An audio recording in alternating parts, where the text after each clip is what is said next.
இப்போ மீத்தேன் வாயு அதை எடுக்கிறதுக்காக தஞ்சாவூர் நாகப்பட்டினம் 2 டிஸ்ட்ரிக்ட்லயும் 1,64,819 ஏக்கர் நிலப்பரப்ப ஒரு மல்டிநேஷனல் கம்பெனி அழிக்க போகுது. அழிக்க போகுது அப்படிங்கிற வார்த்தையை கேட்ட உடனே உங்க எல்லாருக்கும் ஒரு உணர்ச்சி பெருக்கு வந்துச்சு இல்லையா? ஆனா கிட்டத்தட்ட அழிவை நெருங்கிட்டோங்கிறதா உண்மை. அதுக்குண்டான சாம்பிள் இப்ப பாருங்க.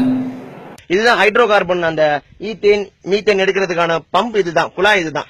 ஆல்மோஸ்ட் எல்லா ப்ராசஸையும் முடிச்சுட்டாங்க. இது வந்து கீழே 15,000 அடி வரைக்கும் போட்டிருக்காங்க. கீழே இதுல இருந்து தான் எடுக்க போறாங்க.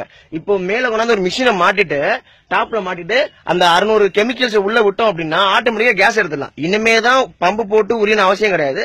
எல்லாமே முடிச்சுட்டாங்க. புதுக்கோட்டை, தஞ்சை போன்ற மாவட்டங்கள்ல கிட்டத்தட்ட 2000 கிணறுகள் போடுவதற்கு அவங்க வந்து அடித்தளம் போட்டிருக்காங்க. இந்த 2000 கிணறுகள் அவங்க போட்டு எடுக்கணும் அப்படின்னா அவங்களுக்கு மொத்தம் தேவையான தண்ணீர் எவ்வளவு அப்படின்னு பாத்தீங்க அப்படின்னா 4 TMC. 4 TMC அப்படிங்கிறது எவ்வளவு தண்ணி அப்படின்னா கிட்டத்தட்ட 4 லட்சம் குடும்பங்களுக்கு, ஒரு குடும்பத்துக்கு 5 குடம் தண்ணி இஷ்டமா ஒரு வருஷம் பூரா நம்ம எவ்வளவு தண்ணி சப்ளை பண்றோமோ அந்த அளவுக்கு இருக்கக்கூடிய தண்ணி தான் 4 TMC.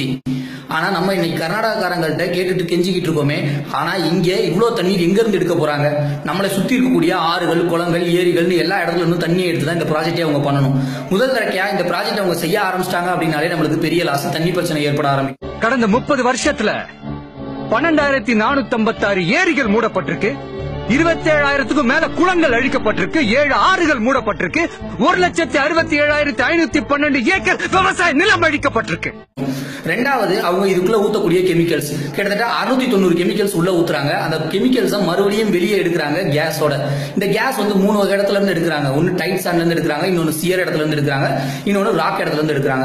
சோ இதுல இருந்து எடுக்கக்கூடிய இந்த கேஸஸ் அந்த கெமிக்கல்ஸோட சேர்ந்து தான் வெளியே வரும்.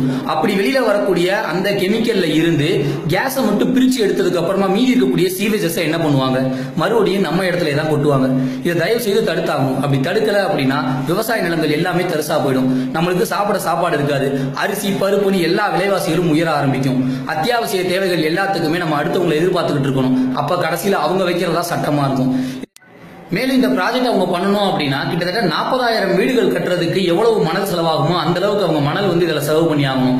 சோ முதல்ல தண்ணீர் வளம் போகும், அடுத்து மண் வளம் போகும், அடுத்தது 3வது விவசாய நிலம் எல்லாமே பாழாகும். ஆனா டிவில லேகியம் வைக்கவும், சமையல் செய்யவும், டான்ஸுக்கு மார்க் போடவும் டைம் இருக்கு. ஒரு கிராமம் அழிய போறத சொல்ல 2 நிமிஷம் இல்ல. இது நம்ம எடுத்தோம், இந்த கைட்ரோ எடுத்துட்டாங்க அப்படின்னா 200 கிலோமீட்டருக்கு பாதிப்பு தான். பாலைவனமா கண்டிப்பா மாறும். இன்னைக்கு எடுத்தாங்கன்னா 10 வருஷத்துல இந்த ஏரியா ஃபுல்லா பாலைவனம் மட்டுமே. உயிர் வாழுங்க இளங்களுக்கு அவசியமே உயிரே இருக்காது. எங்கேயுமே சின்ன புழுப்பூச்சி கூட உயிரோட இருக்காது.